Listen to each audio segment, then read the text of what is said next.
Hi, welcome to part 4 of our indoor barbecue special here for staying at home.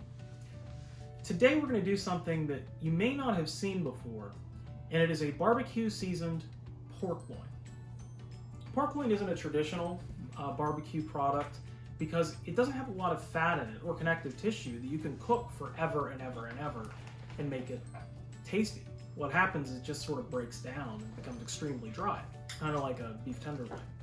So today I'm going to show you a method to use the barbecue rub in your oven to make a delicious, delicious barbecue seasoned roasted pork loin that is juicy and actually surprisingly healthy. Stick around, let's get started. Okay, we're going to start here with a center cut pork loin. This is a half loin fillet, so it's a little bit smaller. I froze this about 4 months ago. This is right out of my freezer and defrosted overnight.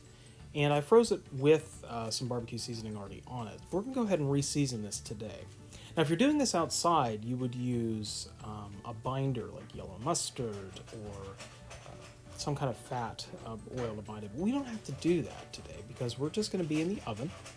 And this isn't going to fall off on us in the smoker or anything like that. So let's get started. I'm going to coat this with a good base. This is my barbecue rub that we've had before. I've sped this footage up quite a bit because you know how to season it. So you want a nice thick layer, and remember to always put on a little bit more seasoning than you think, just because some will leave us here, but it mostly won't.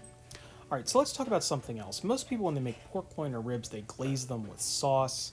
I'm not going to do that. I'm going to show you this here. This is my Carolina Red barbecue sauce, and we are going to do an episode completely just on barbecue sauce. I have a couple that I make that are my own recipes, and I'm going to show you how to do that. But here's the thing: your pork has to taste great on its own. All right, and if it doesn't, then no amount of sauce is going to help it. So it's got to be juicy and flavorful, and sauce should just be an accent or something you add for a little bit extra. It shouldn't make the dish. So we're not going to put any sauce in this today. The seasoning is more than enough. So I'm going to show you how we get this ready for the oven. All right, first things first, we got to get a 1/4 sheet pan out here. And I've sped this up a little bit. We're going to cut an apple, and I've said many times we have a lot of apples available. I ordinarily do use apples with pork because it does mesh pretty well. But I'm just going to cut these up into big chunks and then go ahead and throw them into our the base of our pan here, and that's going to be our trivet to hold the pork up on top of itself so it can roast evenly in the oven. All right, and there we go. It's all in there, and it's important just to make sure you have a good support base there. And after that, we're going to go ahead and put in some apple cider vinegar. A little bit of acid goes a long way, especially with pork. And this is just bog standard apple cider vinegar. That's about a cup of that. And next we're going to use my barbecue spritz. Now this is typically what I spray on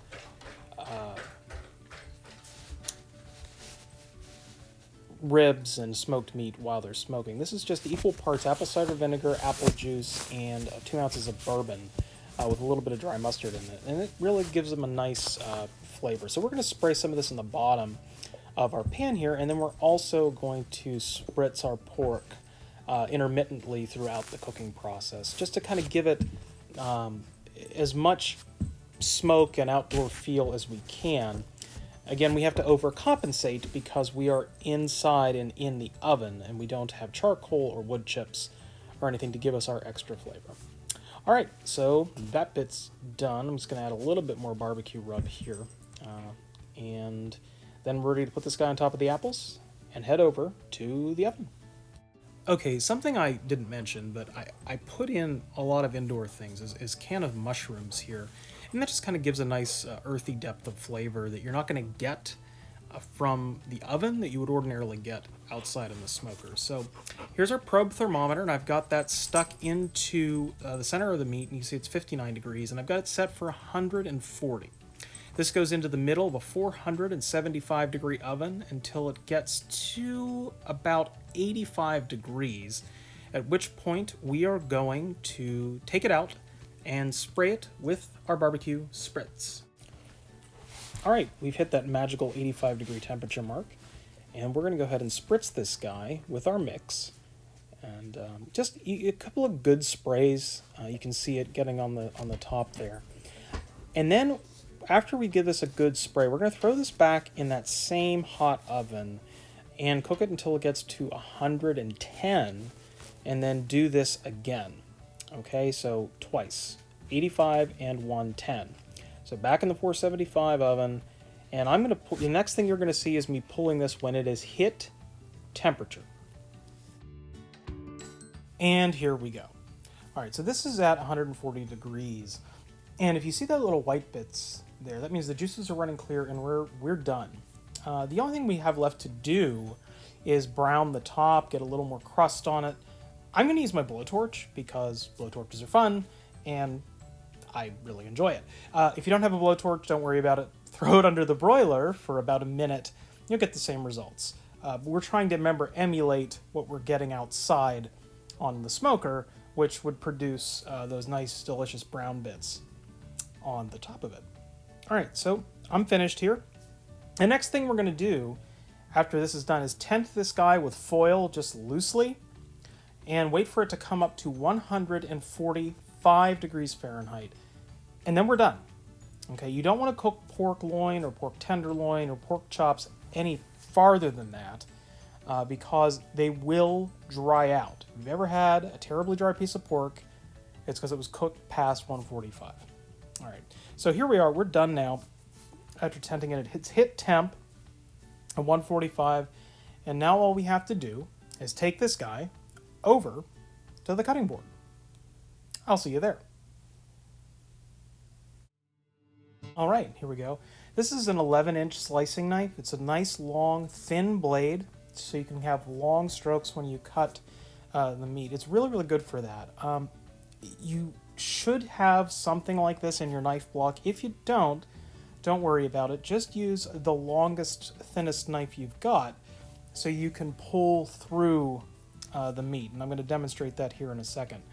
You notice I'm wearing a glove there because that thermometer probe is still really, really hot from that 475 degree oven. So here we go. And take this out. We're going to use tongs. Again, you don't want to use your hands for too much here because this is still a little warm. And now we're going to carve this. And watch what I do here. I'm going to hold this to stabilize it with the tongs, and then I'm going to make long strokes, just like that. Forward and back, and they're all about 1/4 inch thick. And that's all the thicker you really want to cut this because you need it to be pliable. You can shave it, cut it thinner, and put it on a sandwich, but this is really the way you want to carve it. And if you see here in a second, once we get this done, this is so juicy and so delicious and just absolutely wonderful. I hope you try this one out. You are going to love it. Oh, that little bit there. Yeah, that's a snack for me. All right, here we go. Taste. Oh my God, that's so good.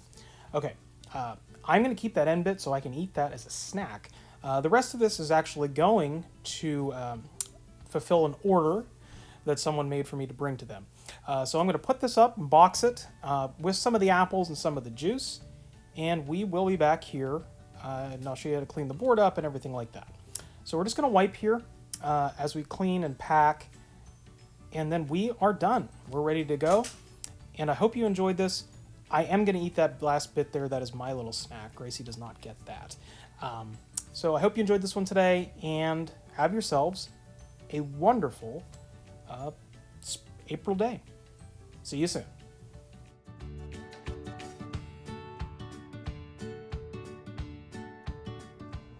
I'm Chef Joe, and thank you for watching this part of our series, Introduction to Barbecue, the Great American Art Form.